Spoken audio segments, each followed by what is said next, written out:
Up next, Python bytecode. We rely on it every day. We don't really think about it. So please welcome Larry Hastings to tell us all about it.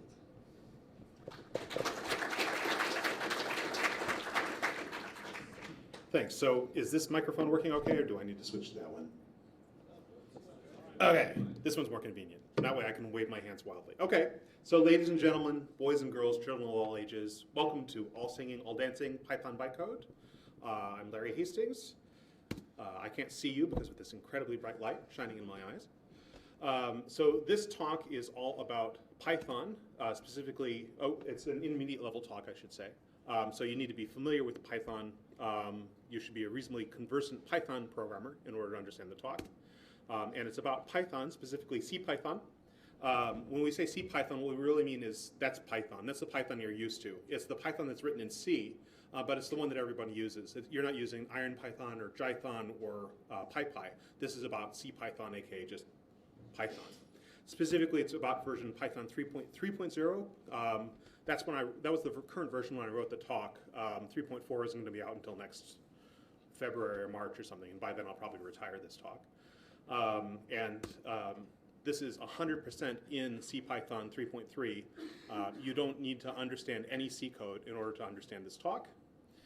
And the information that's in this talk is roughly applicable to other Python versions and other Python implementations. So Python, like CPython 2.7, that has bytecode and it looks almost identical. I think that the details are going to be beyond anything that are in these slides. So this information is going to be basically applicable to 2.7. It's also going to be kind of roughly applicable to PyPy. PyPy does have a bytecode. It's very similar to CPython's bytecode, although it's not exactly the same. IronPython and Jython, of course, those have completely different bytecodes because the whole purpose of those Python implementations is to use the native bytecode of the JVM or the CLR, depending on what they're running on. So what is bytecode? In a nutshell, bytecode is a set of instructions for a virtual machine. So this is, I seem to give this analogy every time I give a talk. Virtual machine is one of those few analogies in computer science that really is pretty apt. It is both virtual and a machine. It's virtual in the sense that it doesn't exist as a set of atoms anywhere you can go over and kick. And it's a machine, and by that we really mean a computer, a virtual computer.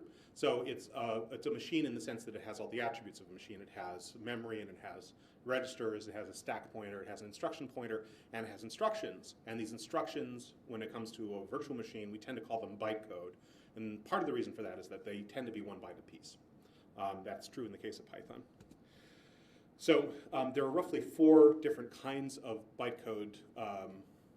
I would lump them into roughly 4 categories. These are pretty rough categories, but there are 4 that I would say for CPython bytecode. There's stack manipulation operands, which add and remove things from the stack and deal with talking to memory, and I'll get into all of that in a minute. There's flow control operands, which allow you to manipulate the instruction pointer. So that'll be jumps and go-tos and conditional branching and function calls and returns. There are arithmetic operations, that's going to be plus, minus, times, divide, all of those things, which deal almost exclusively with the stack. And then there's this huge category that I call Pythonic instructions, which deal with things like creating a tuple or creating a set or binding a closure. And then there are even some specialized instructions inside of that set that are just there to make the implementer of CPython's life more convenient. And I'll show you 1 or 2 of those in a minute. So if you're wondering, at what point does Python use the bytecode? The answer is all the time. Anytime that you're running Python code inside of the Python interpreter, you're using bytecode.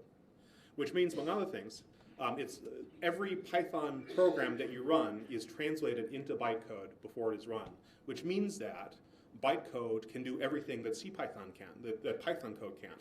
The reverse, by the way, is not true. You can express a concept in bytecode that you cannot express in Python. So for instance, an explicit go-to to a particular location. You really can't do that in CPython per se.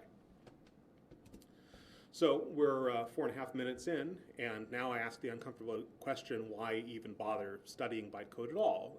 You've lived your life so far, probably not dealing with bytecode very much. Why start now?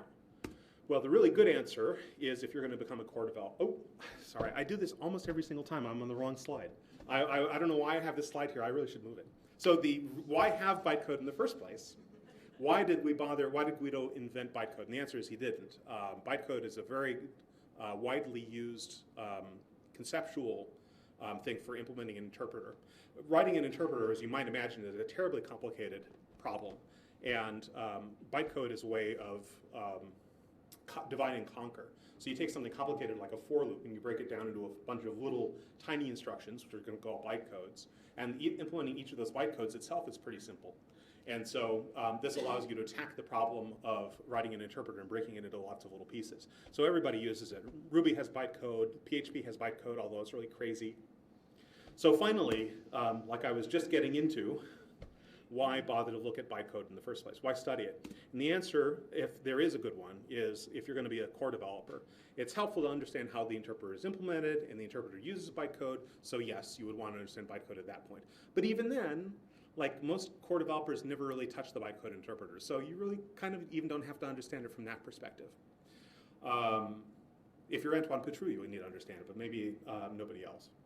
So there are three answers that people often give that they think are a good reason to study bytecode, and I'm not sure that I really buy any of them.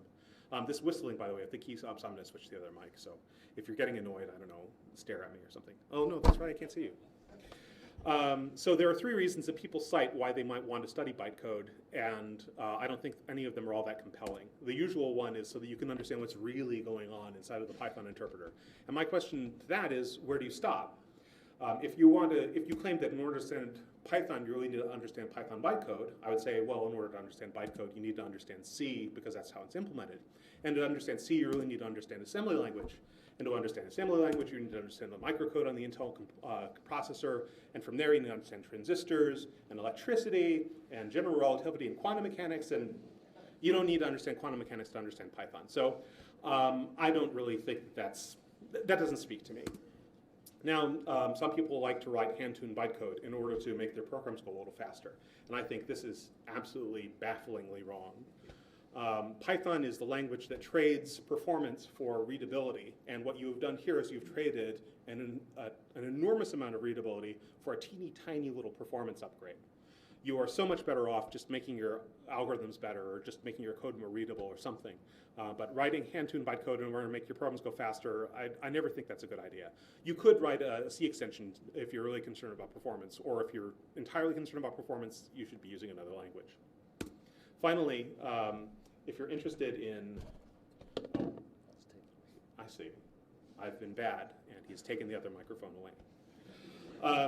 If you're doing multi-threaded Python, then understanding bytecode can help, because the GIL changes threads at the granularity of bytecodes. There are two times when you can switch between threads in Python. One is between any two bytecodes, and it really could be any two bytecodes.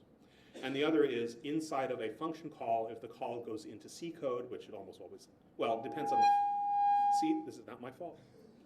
If the function call is implemented in C, then the C code could give up the GIL at almost any time. So like calling read or write on a file handle, something like that, that's going to give up the GIL in the middle, and that could switch between threads. So understanding that could theoretically be helpful if you were doing a lot of heavily multi-threaded code, but it's best to just assume that you can switch threads at almost any time. So we're almost there to talking about real bytecode, but in order to talk about bytecode, I kind of wanted to have a sample function to talk about. So here it is. This is my sample function I'm going to use for the rest of my slides. It's a dumb little function called gunk. You would never ever want to call it, but I'm going to walk you through it just because the purpose of this function is just to illustrate a bunch of things about bytecode. So we're going to be talking about the internals of this quite a bit. So gunk takes 3 arguments. The first one is a positional or keyword argument called A. It takes a default value of 1. Then we have the star args array, well, we've called that args. That's going to take any additional positional only parameters. After that, we have a keyword only argument called B, and it has a default value of 3. Then we call print and pass in args. We create a local variable called C and set it to none. And then we create this pointless little tuple containing A and B added together and C. Now, when you talk about bytecode in Python, it is inevitable you're going to talk about the dis module. So dis is short for disassembler. It's a module that's built into Python, and it provides a disassembler for Python code. So this is what dis output looks like when it's running on gunk. I'm going to walk you through these columns here. There are 5 columns. This first column, that's the line number offset that the bytecodes occurred at. So it's line numbers 2, 3, and 4. That's followed by the bytecode offset. Now, I've been talking about how it's bytes, and you'll notice that these numbers go up by 3 almost every time. 3, 3, 3, and then the top, that only goes up by 1. Why is it 3 bytes instead of 1? Well, all of these take what's called an op-arg, which is a 2-byte argument that some opcodes take and others don't. I'll talk you all the way through that, and don't worry, we're going to go into exhaustive detail about everything. But just for now, let me assume that some bytecodes are 3 bytes and some of them are 1. After that, this is the name of the bytecode. These are formal names assigned by Python, and this actually maps to some integer number somewhere like that. I don't remember what the numbers are. We're going to get to those in a minute. But load global, load fast, and call function and pop top. These are the bytecode instructions themselves, rendered into a readable format for you and me. This is that 2-byte argument that I was talking about. So this is what's called the first one's called the operacode, and then what's following it is called the op-arg. The op-arg, if it's present, is a 2-byte unsigned number. So it's 0 to 65,000. Here, these are all nice small numbers. And then this 5th column, this is just kind of being helpful. The meaning of the op-arg is context dependent. So load global and load fast, the op-arg means different things. This parenthesized thing here, this is kind of hint you what the op-arg represents for this particular instruction. Now, what I don't like about the dis module is that it doesn't show you enough. So consider for a minute a modern program sitting on your computer like CAT or Chrome or Firefox. So the instructions, the assembly language that makes up that program, is an important part of the story, but it's not the complete story. And if all you had were those instructions, you wouldn't be able to make sense of the program, because there's a lot of data and metadata associated with the program, and your program doesn't make sense without that context.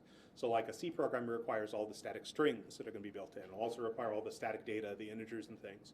If it's a modern program, it's going to need like dialog boxes and pointers and bitmaps and things.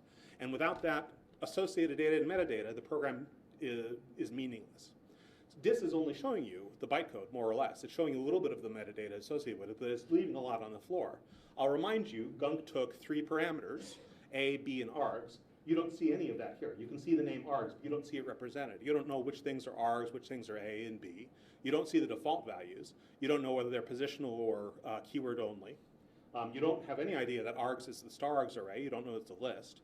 So there's a lot of stuff that is just not showing you. So in order to really understand bytecode, we're going to have to take the holistic approach. I'm going to talk about not just the opcodes, but I'm also going to talk about the runtime environment, the virtual machine, only at a very high level detail because you don't need to know much about it.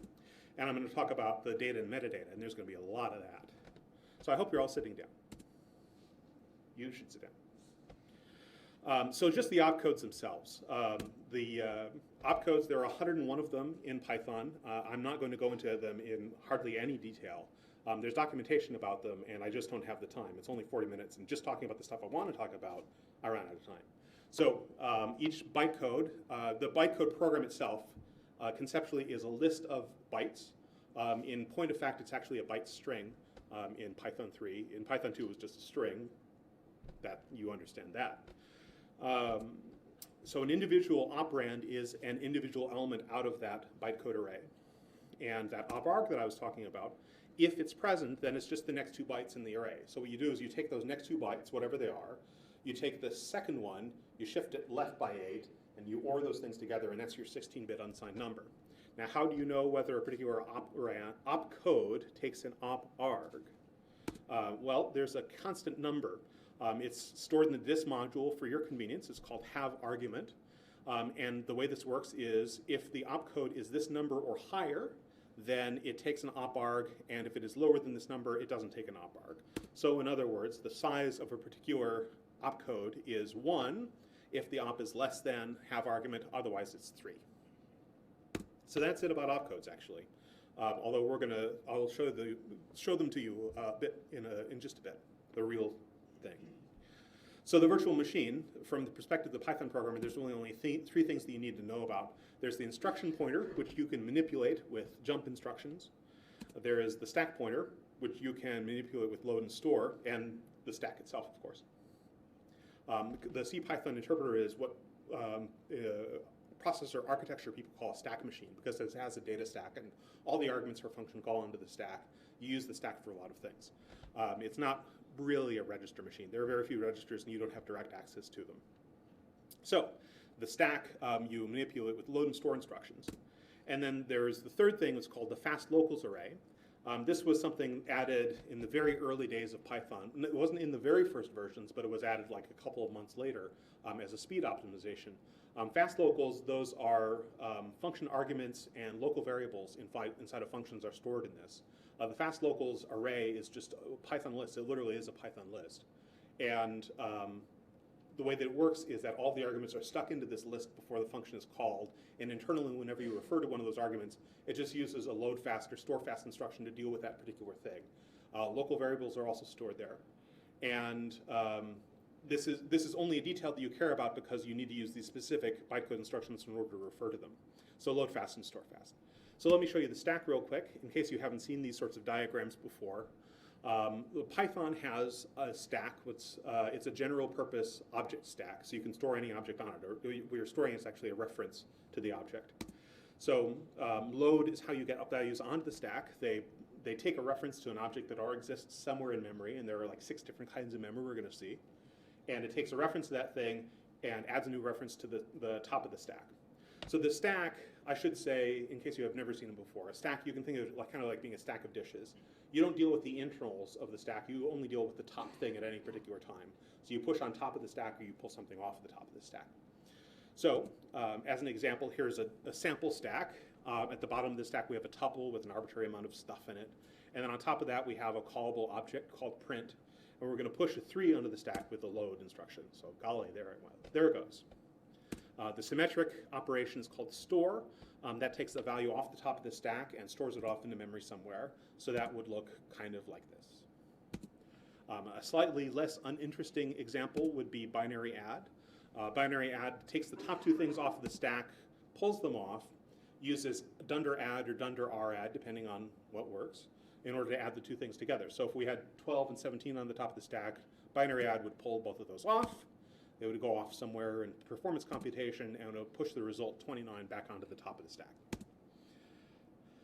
So there are 6 different places where you can store and load from in Python. Global and built-in variables, or global and built-in values, I should say. You load and store those with something called load global. So these, I'm going to go through the 6 different kinds, and I'm going to talk about load, but there's always a symmetric store as well, and with one exception, and I'll get to that. But there's load global, there's also store global. All of these load and store instructions, they all take an oparg, and the oparg is context dependent on the instruction. So with load global, for instance, the oparg is an index into a special array that's associated with the callable function. The array is called names. It's actually co_names. And I'll show you where that lives in a minute. But it is a Python list. And actually, it's a Python tuple because it has to be immutable. So it's a Python tuple, and this number is an index into that tuple to pull out a string, because load global is loading something with a name, and the name is stored in the names array, and it's always a string. I'm sorry that was a terrible explanation. But we'll see how it works in a minute. So fast locals, that's similar. That's load fast and store fast. And that index is just an index directly into that fast locals array that I told you about. That's created every time you call a function. Local variables, and I'm going to call these slow locals just to differentiate them. So this was the original mechanism that was used for local variables before Guido added fast locals. But it's still used in Python. It's used when you're running code inside of a class, or if you're running code inside of a module, or if you're calling eval, I think. And those are loaded and stored with load name. And this load name, the oparg, is again an index into that names array, which is a tuple containing strings. Constants are loaded with load const. They are not stored. There is no store const bytecode. Otherwise, it'd be terrible constants. They wouldn't be constant values anymore. Load const, the oparg is an index into a constants array, which is stored with the callable object. Object attributes, those are loaded and stored with load adder and store adder. You push the object reference onto the top of the stack, And then the oparg to argument to load adder, that's again an index into the names array, which is going to be the name of the attribute that we're looking up or storing. And finally, cell variables are loaded and stored using load deref and store deref, and I'm going to talk about those on the next slide. Although not very much, because I don't actually understand them that well. But these are things that you have dealt with before. Free variables and cell variables have to deal with closures and or nested functions. So consider for a minute this function here, foo. There are 3 variables defined inside, 4 if you count the function bar itself, but I'm going to ignore that for now. So we have 3 variables inside, a and b, and inside of bar we also have another variable which is also called b. So from the perspective of Python, a is a local variable, that's all it is. It's just simply a local variable. B is a cell variable. A cell variable in Python means a local variable which is referred to inside of a nested function. And inside of bar, our nested function, b is a free variable. Now, free variable, this is a general compiler term, but specifically in the context of Python, a free variable is a local variable that is defined in an outer function. So there's some funny mechanisms that go on behind the scenes in order to make all of this work. I don't understand any of it. I'm moving on. Like I said, I only have 40 minutes to give this talk anyway. So, so now we have all of the data and metadata associated with a function. And I think there's about 7 slides worth of all this stuff. So I'm going to be talking about gunk specifically. The type of gunk itself, it's what's called a function object. It lives in function type, and if you do a wrapper on it, it says it's class function. So that's an object that is callable. And if we look inside of gunk and we see all the stuff inside, there's a lot of it. All of the things that I've made bold and a little bit bigger, those are the ones that are specific to function objects. And I'm going to go over every single one of these in a minute, so don't write them down. You're not going to be tested. But I want to draw your attention to one of these in particular, the dunder code object. Dunder code is a specific thing to deal with code objects in Python. Code object is something that's stored inside of a function object, and it has a whole bunch of more metadata associated with it. This time they all start with CO underscore. So these are the fields that are just inside of code objects that deal with callable objects. Now this gives rise to the question, why bother having both? If every function object contains a code object inside of it, why don't we just get rid of the code object and just have the function object? Now I thought the answer to that was because code objects are marshallable and function objects are not marshallable. And of course that begs the question, what is a marshallable object? So Marshall is a module that's built into Python. You might not have used it ever. I sort of hope you haven't. It's a binary serialization format, kind of like Pickle, but it changes it can change violently from Python version to Python version. There are no guarantees given about it being stable. It could change from 3.3 to 3.3.1 actually, because there are just no guarantees. So what's it for? It is the storage format of .pyc files on the disk. A .pyc file contains, as of Python 3.3, it contains literally these contents: a 4-byte 32-bit integer in network format, which is a magic number that says this is a 3.3.0 PYC file. That's followed by a 4-byte date and timestamp, a number of seconds since the epoch 1970, followed by a 32-bit integer that's the size of the original PY file. And that's followed by one binary serialized marshalled Python code object. So Python code objects have to be marshallable. Marshall is a serialization format. It only deals with a certain limited subset of Python objects, and it's not something that you should ever use. As an example, here are 4 fields on the function object that cannot be marshalled. They can contain data that is not marshallable. So I thought this was the answer. I actually asked Guido, and he said, no, that's not the answer. The reason that we have this distinction between function objects and code objects is for nested functions. I'll remind you on that previous slide, we had foo, and inside of that we had bar. Every time you call foo, it's going to create a new bar object. And there are a lot of fields, as I've already shown you, inside of a callable object inside of Python. Recreating every single one of those, every time you call a function that has a nested function, would be time consuming. So what Guido did is a speed up optimization way back in the early days of Python. he created the second function object and the code object. In the code object, he put all the fields that never change, all of the immutable fields. And then the function object gets all the fields that can change or that are very dynamic and change from runtime to runtime. So function, in general, fields that are on the function object are going to contain mutable things or things that are live data that change or that are assigned inside of the running Python interpreter. And then the code object is going to contain all the immutable stuff that never changes that's relevant to the callable object. So we're going to start breaking that down. This is the first of 7 slides just on the data and metadata inside of the function. Again, I hope you're sitting down. And sorry, it's still early, it's too early in the day. I'm not sure there's a good time of day to talk about 7 slides of metadata about functions, but here we are. So this is why you're all here. This is the bytecode for Gunk. That's it. It's really exciting looking. It's a binary string in Python 3, so it has that B in front, and that's followed by a completely unreadable mess. This is a slightly more readable format. These are all the individual bytes from each of it. So 116, for instance, that's load global, and that's followed by 00. That's the 2-byte oparg that we're going to OR together. I have it in my notes here. Let's see. The next one is load fast. That's 124. That's followed by 20. So that's those 2 bytes that turn into the number 2. So we're loading the second argument, actually, which was, we were calling print and we're passing in arg. So that's args. So this still isn't terribly readable in this format. But, like I said, dis will disassemble it for you. It's actually not hard to write your own disassembler, so here it is. This is a disassembler for Python code that fits on a single slide. And I'm going to walk you through it real quick. Well, we import dis. I didn't put a red rectangle around it. I guess I wanted to talk about it. But dis is the disassembly module, and we need a couple of constant values from that. So disassemble, pass in the callable. I printed a nice line for the first line that says def, and then the name of the function, colon. And then I pull out the bytecode. I call that program. I could have called it bytecode. I have, I is going to be my index into the bytecode. I'm going to be stepping through it. And then while I haven't hit the end of the program, I pull out the bytecode. If it's less than half argument, then I don't have an oparg, and so I just print out an empty string there, and I advance by 1.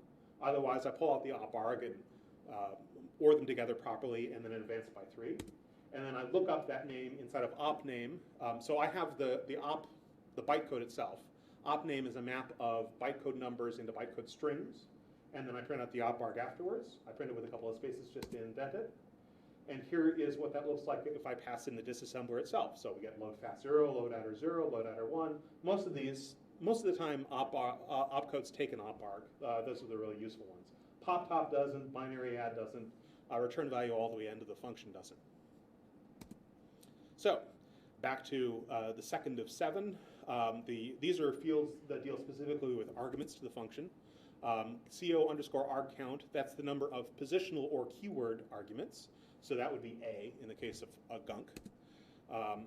KW only arg count, that's the number of keyword only arguments. This would be B. CO_n locals, that's the total number of local variables. That's the total number of fast locals. And I'll remind you that's both arguments and local variables defined in the function. So there's 4 here. There's A, B, args, and C. And you can see those names actually in this var names array. And again, these are all things that never change. So these are all stuck in the code object. So A, B, args, and C. Then the order when they were defined, actually, it was A, args, B, and C, but Python reorders them. KW args always goes at the end, and then args goes in front of that if you have one. Both of those are optional, actually, I should say. So default values for the function, these could change from run to run because they're computed, so they start in the code object. Defaults, this is a tuple, and this is just storing the bare minimum. So the way that it works is, let's say that you had a function, you had 5 positional or keyword arguments, and 3 of them took default values. This would be a tuple of 3 things. So you'd basically take it, you shift it to the right, and you assign it up like that. KW defaults, that's the default values for keyword-only arguments. B had a default value of 3, and so we can see that here. Global and const tables, these are those tables I kept talking about over and over. So here's the names table. Print, we looked up with load global. Load global took an oparg of 0. 0 is an index into this table, the CO names table. Now this none that's here, this is really funny actually. This is leftover garbage from the tokenization phase. it's not actually referred to inside of the function, and it will never be referred to inside of the function. It's just leftover junk. And I asked about it, and they were like, who cares? So one of these days, maybe it'll go away. But for now, you're going to see it there. So the const table, this again is a tuple of constant values, and this is the real none that we refer to. When we use none inside of our function, we're going to load const 0. 0 is going to be an index into this tuple, and we get none. Line numbers. Hopefully you'll never have to deal with this because this is kind of a headache. It used to be in Python a long time ago that there was an opcode instruction that said, now we're on line 5, now we're on line 6, now we're on line 7. And it turns out you don't want that because you only need line numbers when you need a traceback. And when you have a traceback, you've given up any hope of your program being performant at that point, and you're going to bring everything to a stop, and you're going to print out this thing to the stream, and it's not really a performance-sensitive operation. Having those bytecode instructions saying what line number you were on, that slowed things down a little bit. And so they got rid of those, and instead they stored it in this difficult-to-use format where you sort of reverse look up the line number that you're on, you reverse look up what bytecode you're on, and you figure out what line number it maps to. This is how you figure that out. So there are two fields. This is the first line number, and that's followed by this thing called the L and O tab. Then that's short for line number table.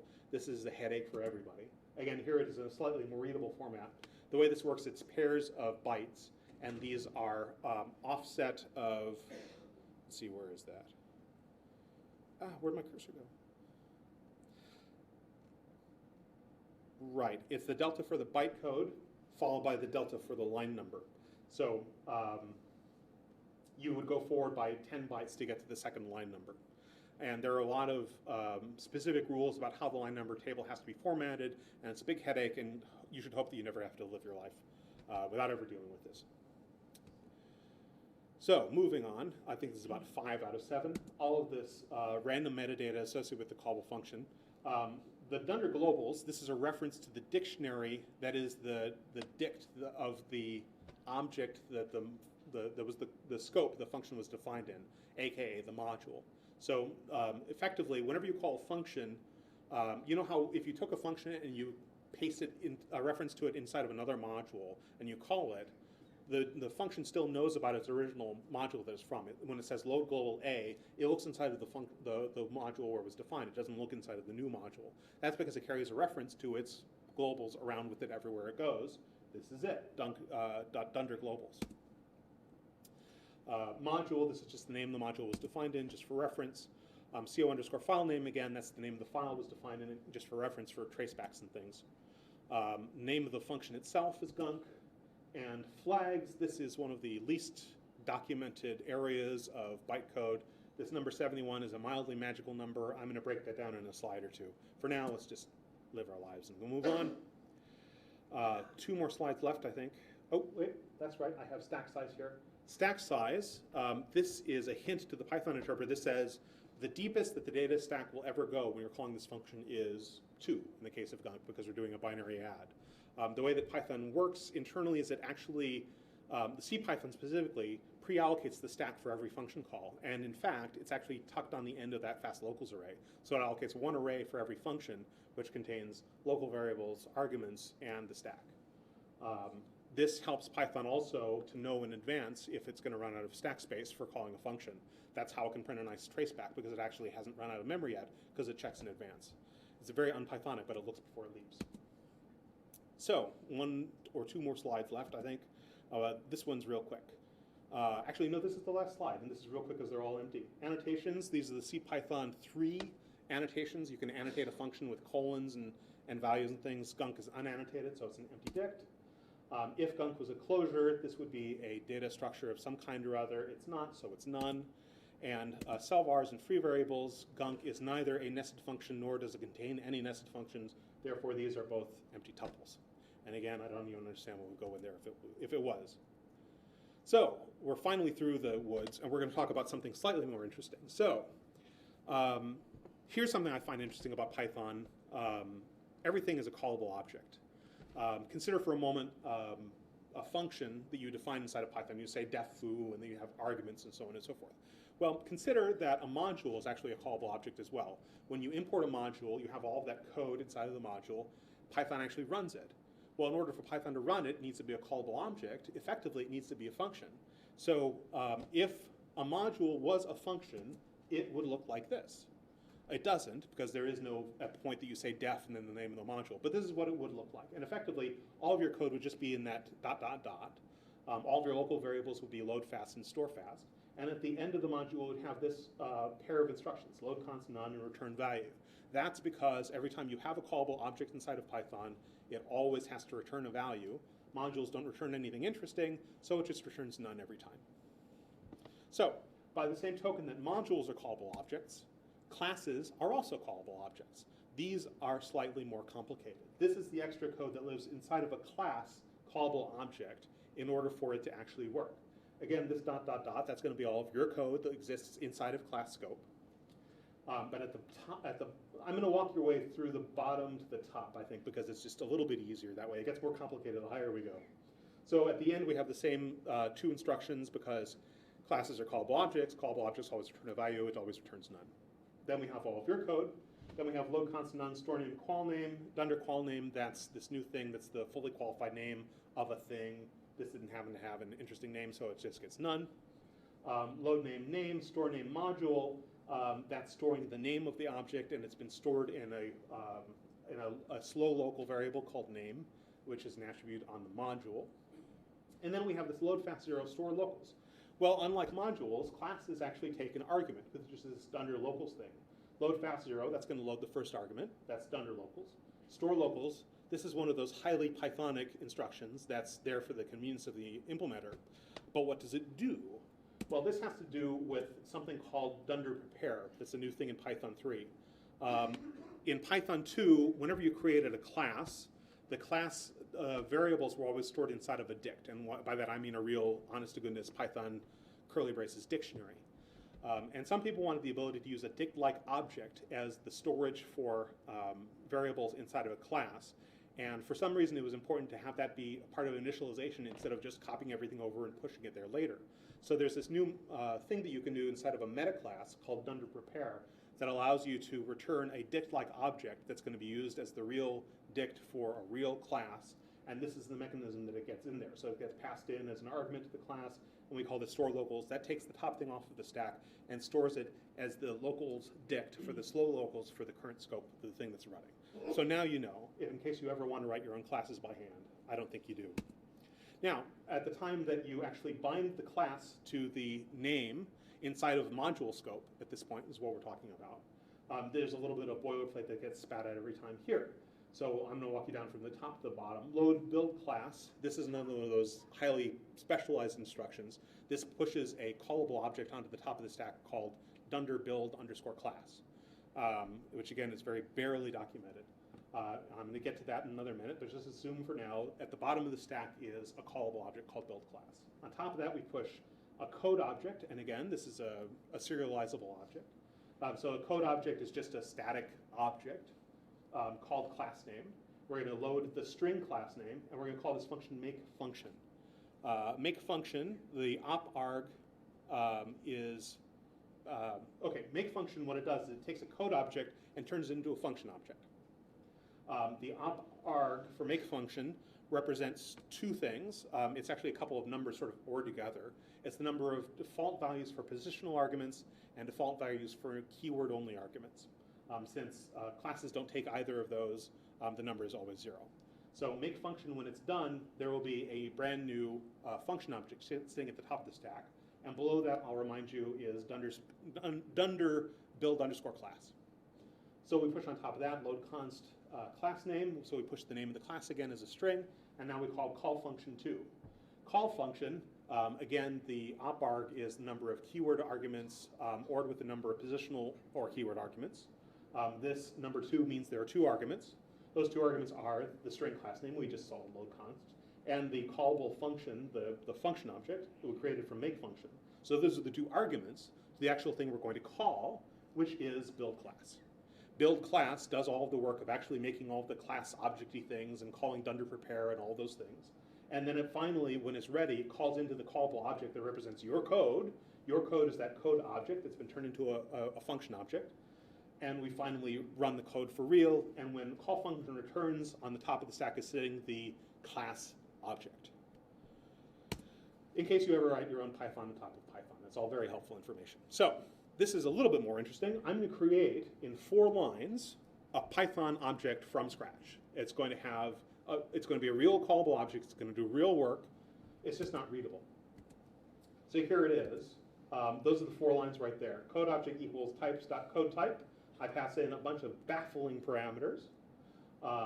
And then I take the result of that, the code object. I pass it into function type. I'm passing in the reference to the globals array because, again, function objects carry their reference to their globals around with them wherever they go. The result of this is called add, which I've very cleverly called add, because what it does is it takes 2 parameters and adds them together and returns the result. And it really works. This will print 5. Now, this is entirely unreadable, so I'm going to do it again across 4 slides, but more readable this time. So this time I need a lot more symbolic values. I inspect and dis and types. That's going to contain relevant information. Oops, did I hit the, no. Sorry, I didn't want to skip that yet. Go back, go back, go forward. Okay. Dismap get, that's opmap, that's a mapping of the names of bytecodes into their bytecode numbers. And I'm going to pull off the .get function off of that. So I'm just calling op here, op load fast. That's going to turn into a number for load fast 126. So this is the bytecode program. I'm creating a byte string out of this array of bytes. So load fast 0, 0, load fast 1, 0. That's going to push the first and second arguments onto the top of the stack. Binary add is going to pull those 2 things off, add them together, push the result, and return value is going to return whatever's at the top of the stack back to the Python interpreter. So that's our add program right there. But again, we have a lot of associated metadata, and here it all is. There are 2 arguments, which I'm calling A and B. You can see them in the var names list there. So A and B are the arguments. There are no keyword-only arguments. There are no local variables. The total number of locals is arg count plus KW-only arg count plus local count, so it's actually going to be 2. Max stack depth is 2 because we push 2 things onto the stack. Here is the flags variable. I told you I was going to explain it sooner or later. It really doesn't make a whole lot of sense. So inspect.co optimize, that means literally that this is not an unoptimized function. That's what the documentation seemed to imply when I was reading the source code. These 2 things really mean about the same thing. What new locals means is we're using the fast locals array. CO optimized also kind of more or less means we're using the fast locals array. Code objects for classes don't use the fast locals array. Actually, classes they do because of the fast local. Yes, yes. For classes you do. For modules you don't. And then if you have something that was created by eval, it would not have fast locals, so it would not have these flags set. But generally you have both of those set at the same time. This last one, CO underscore no free, that means this function is not a closure, nor does it contain a closure. We don't have free variables. We don't have serial variables. This is an optimization of Python that says you can skip a lot of the initialization of that stuff because we just don't have it. So that makes things go a little faster. Constants, names, free vol, and cell vars, those are all empty, so those all get the same empty tuple. Var names A and B, again, those are the names of the local variables, aka the arguments in this case. I just said file name is standard in because I'm a liar. Name is add, first line number is 1, LNO tab is empty, so if this code ever crashes, the traceback is not going to be helpful. I'm very sorry. And then this page is more or less the same as the first page, except that now we're using the symbolic names for all those different arguments, passed in the right spots. But the call is the same, code type, and we get the code object out. And this line is exactly the same. We get the callable add function out as a result. And we can call it, and it really prints 2 and 3 added together really does print 5. But that was pretty miserable. So that is why, in the process of writing this talk, I wound up writing my own assembler and disassembler for Python. I call it Maynard.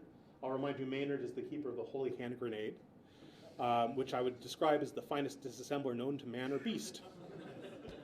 So very quickly, here is Maynard run on gunk. So it prints out def gunk. It prints out arg A1. So that shows you A is a positional or keyword argument. Named A, the default value of 1.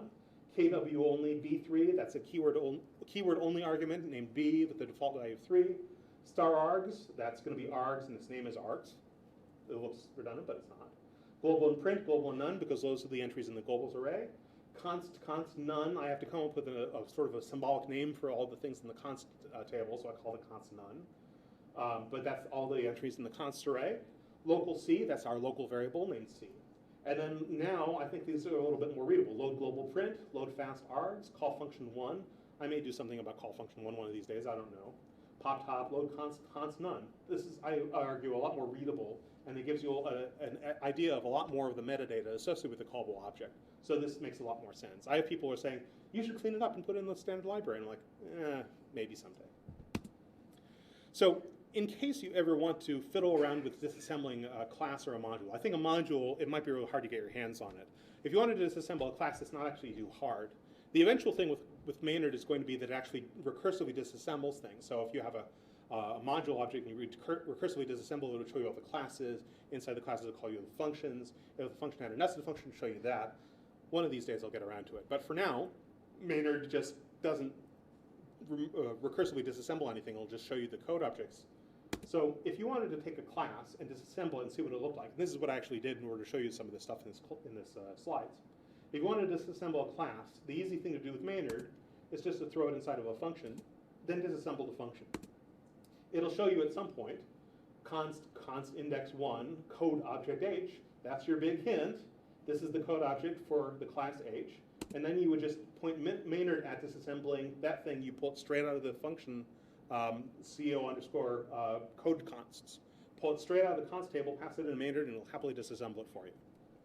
So very quickly, just to prove that Maynard was slightly useful, I wrote a fourth interpreter on top of the Python VM using Maynard, so it's actually using Python assembly code. It's a pretty minimal fourth, but it does support these basic literal types for strings, integers, and floats.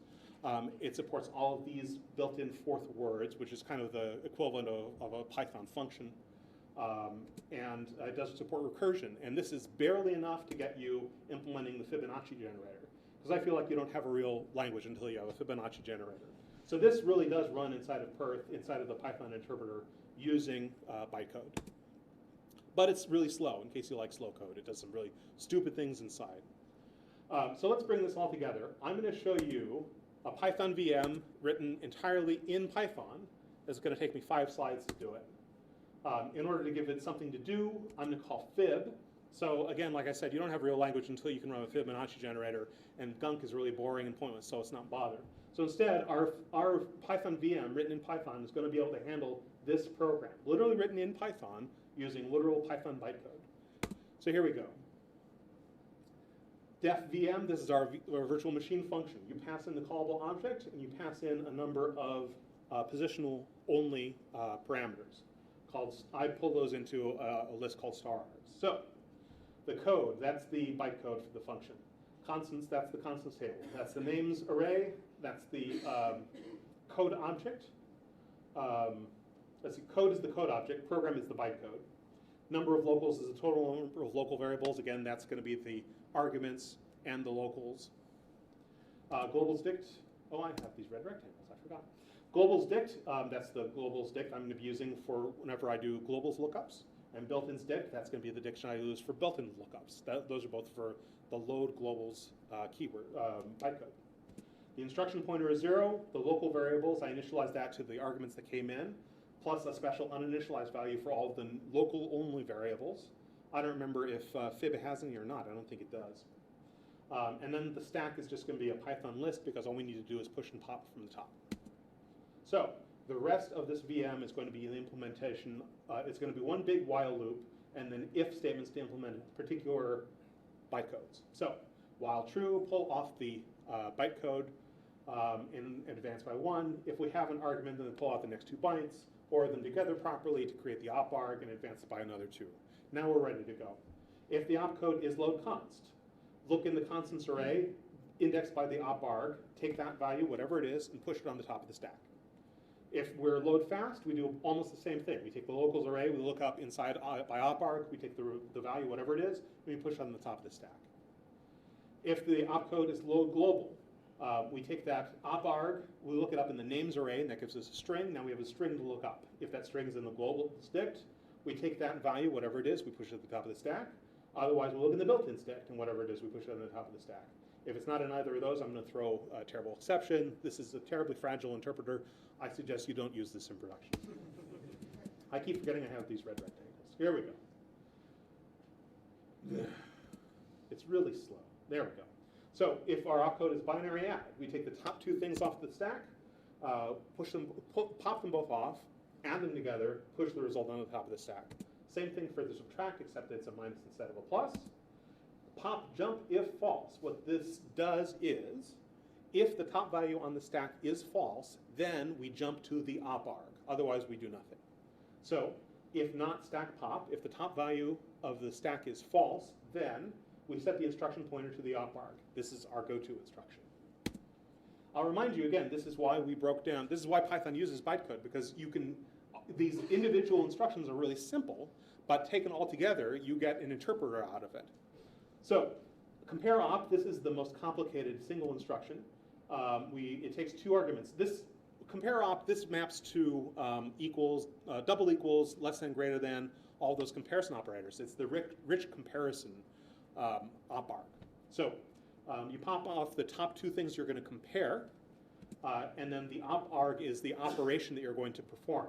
LT, pi LT, that means less than, so the value is going to be a v less than w, is the next top thing, less than the top thing. Less than or equal to, same deal, more or less, else I print out a nice exception, but I don't do that because we're only ever running fib on it, so I append to the top of the stack, I push to the top of the stack the binary result of that comparison, whether it was true or false. Last slide of these five. If the top arg, if the instruction, excuse me, if the op arg, so many ops and args. If the opcode is call function, then we're going to call a function recursively, as it turns out, because all we ever handle is fib.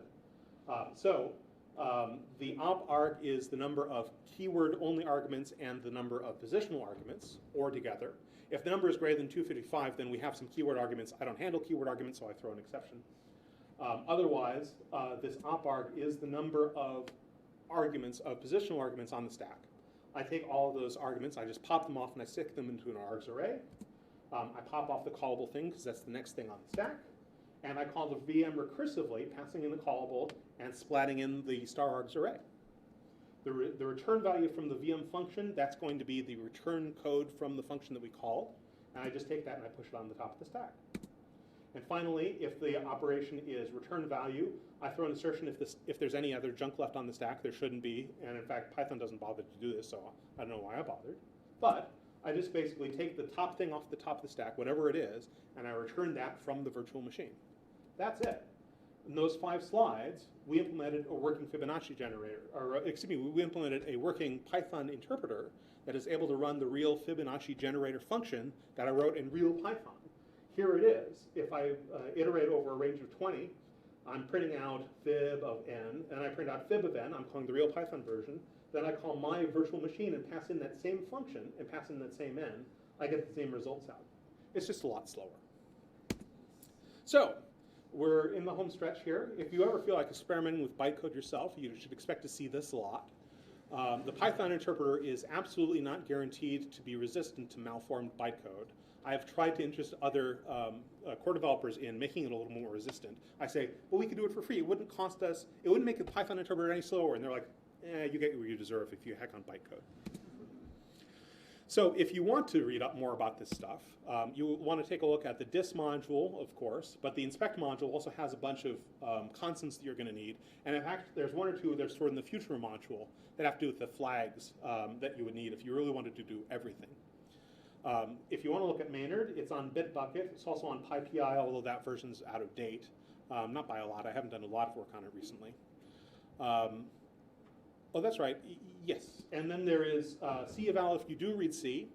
This is basically that VM that I wrote. This is the real Python VM. It's all in one file. It's an enormous function called eval_frame_ex, py_eval_eval_frame_ex. And then if you wanted to read that written in nice readable Python, just as an instructive tool, a guy named Ned Batchelder, who's a lovely guy, he's been writing a Python VM in real Python, but he actually handles everything. He handles cell variables and free variables and all those sorts of things. And so that's a project on GitHub called Bytecode. And that's it. I think there's 5 minutes left for questions, maybe?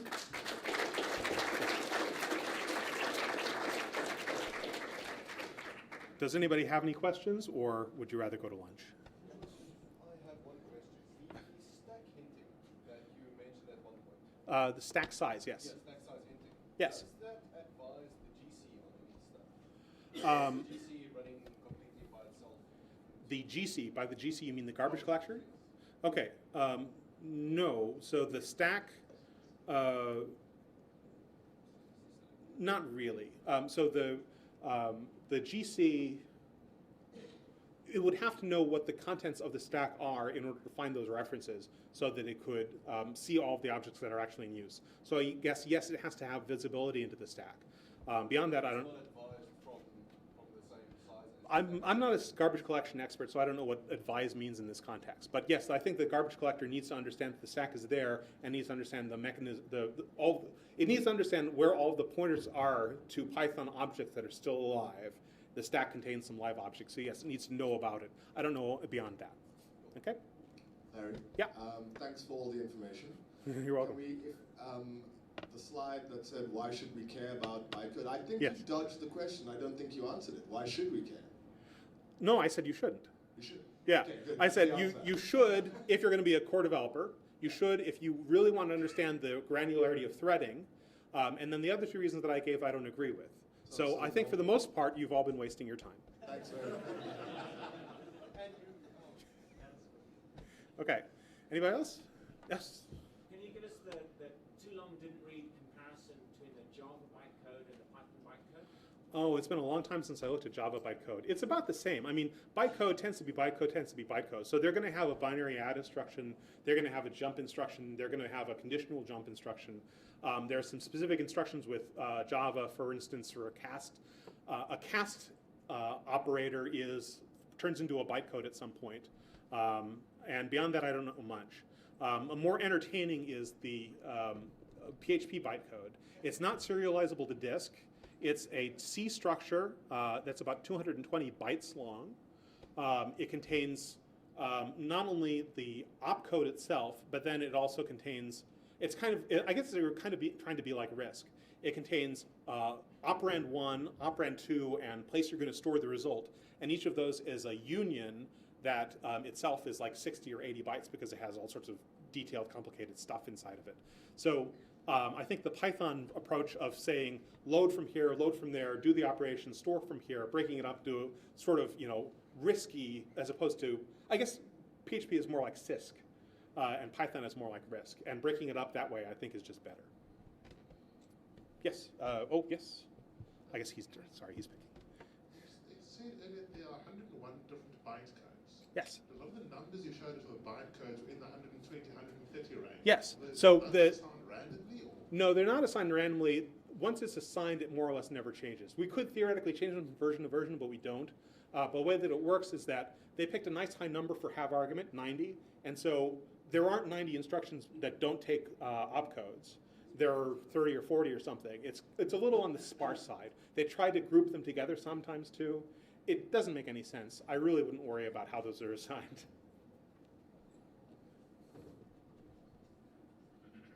So I have a twofold question. Okay. One is, at what point is bytecode generated? At the point the bytecode is generated, it's generated if you say import on something that hasn't been bytecode, like turned into a PYC file yet, then it's going to